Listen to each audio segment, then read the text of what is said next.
Welcome. Here you are. Can you believe it? Anybody still a little stunned? I think we're ready to go. Yeah. We're anxious to get to work. All right. Let me do something. I just want to go around each of you and ask you to give me the one word that best expresses what you felt when you walked in knowing you were here. Conviction. I'd say humbled. The imminence of the problems. Expensive. You mean as in? Washington is expensive. It costs the American people a lot of money. Ah. Yeah. I'd say humility. Determined. Energized. Responsibility. Gravity is in the gravity of the situation that we face as a country. Probably humility. So who's going to live in their office? We've read that some of you are going to be sleeping in your offices. Not I. No? My wife said you no. Are? I'm one of the sleepers. And have you got your, what do you have, a sleeping bag, a sofa? I got this little small pub tent I'm going to put. No, I'm just kidding. No, blow-up mattress. They work out very, very well. You're going to do this the whole time? Start out right now and get up my feelings for the job. I usually go to bed late and get up early, so I'm one of those strange people. So hey, cater to my little whims. And what you're the second dentist, yes? I'm the second dentist currently. John Linder was also a dentist, and so was Charlie Norwood, but John Linder just retired. So I am one of the fearsome duo. Because we've been marveling and telling everyone about the great variety, the infinite variety of people arriving in Congress now from all walks of life. And it strikes me there are 2 dentists, 2 ophthalmologists. I think so. So you've got more than a quorum here. I think we need more people from different walks of life. I think we need more people that have been outside of government service. I think one of the interesting things in the Senate is that we have several people who have never held office before. I've never been in any office. In fact, I joked that I ran for student council in 6th grade and was defeated and was demoralized and never ran again until I ran for the U.S. Senate. I think Mike has not held office before. That's right. So you've been talking about the fact that you bring a completely different perspective. I think you said, Dr. Grosser, at one point that you don't speak foreign languages, but you speak Hick. I do. Can you say a word in Hick for us? We don't want to go there. So, anybody surprised yet? Anybody encountered something you truly did not expect? Diane, I guess I was surprised by the gravity of the situation and seemingly the lack of a crisis response. When you look at $14 trillion of debt and all the problems in this country, and things seem status quo around here, so I guess that surprised me. I read that you had said there doesn't seem to be enough sense of urgency. From whom? From the leadership, even the Republican leadership? From whom? I think just Washington in general.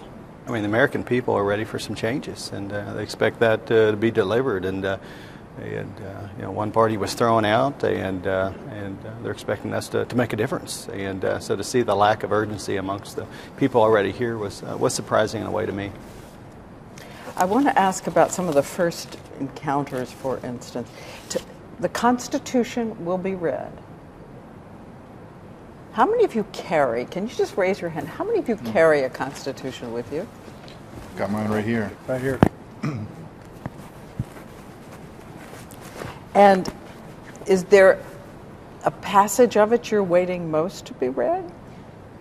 I think the part that needs to be read the most is Article 1, Section 8, read in tandem with the 10th Amendment. It's Article 1, Section 8, together with the 10th Amendment, that tells us basically what Congress's powers are. And everything on that list is something Congress can and should do. And for the most part, if it's not in Article 1, Section 8, odds are pretty good Congress doesn't really have the authority to do it, or it's using a really expansive interpretation of one of its enumerated powers in order to try to do that. Well, and a good point about it is there was a writer from a prominent network recently who said, "Oh, the Constitution's written over 100 years ago. We couldn't possibly understand it." The thing is recently, and this is not an arcane subject, Obamacare passed, the healthcare takeover passed, and we have a federal judge who says that the Commerce Clause doesn't allow this. The Commerce Clause is an important part of the Constitution, but it doesn't mean anything. And the judge says that inactivity is not commerce, because if inactivity, me not doing anything, choosing not to buy insurance, if that's commerce, they can regulate anything, my walking, my breathing, my talking, if they can regulate inactivity. So it's important that we know about the Constitution. The New York Times senator said that you felt that the Constitution, not the New York Times, actually had a divine quality. That was their word. Is that the case? I believe the Constitution was written by wise men, and I believe that they were raised up by divine providence to that very purpose. They came at a particular place and time in history when events were right for limited self-government here in America, and it's something that we need to respect, just like all of our laws. But it's our law of laws, and we've got to respect it. We have to honor it. And among its most prominent attributes, I think first and foremost among them is the concept that our founding fathers did not want a centralized national government with general police powers, with the power to regulate on any subject. So, have you come here to storm the place? What's the right word? What's the verb? I was surprised that the Constitution had not been read in Congress for so long, and that this is really almost setting precedent. And I think it's about time, because I consider myself a constitutional conservative. Serving in the state legislature, I've seen and experienced what the federal government does to the states, and they continue to tie our hands. I think a lot of the purpose actually is to really just restore some common sense back to Washington. Coming from rural Colorado, you see an overreach of government into our daily lives, and I think that a lot of people will point to the Constitution. The Constitution speaks to common sense, and that's what people expect to see out of government. They want the opportunity to be able to lead their lives and to be able to build for their futures without unnecessary interference coming out of Washington. I also think it's important to look at the framers' point of view when they were drafting the Constitution. Yes, there was a tremendous amount of wisdom, but they also had something to look at. They looked at the way England was doing business, and they said, what's wrong, what's broken?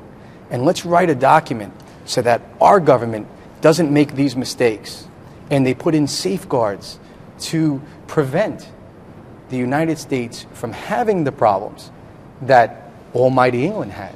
And the irony of it is that we've gotten away from the Constitution. We've stopped respecting the way we were founded, and sure enough, we're having some of those exact problems. A couple of questions, again, about this first experience. Some of you, not all of you for sure, come in as Tea Party candidates. How many of you, in this moment, feel you're Tea Party first, Republican second?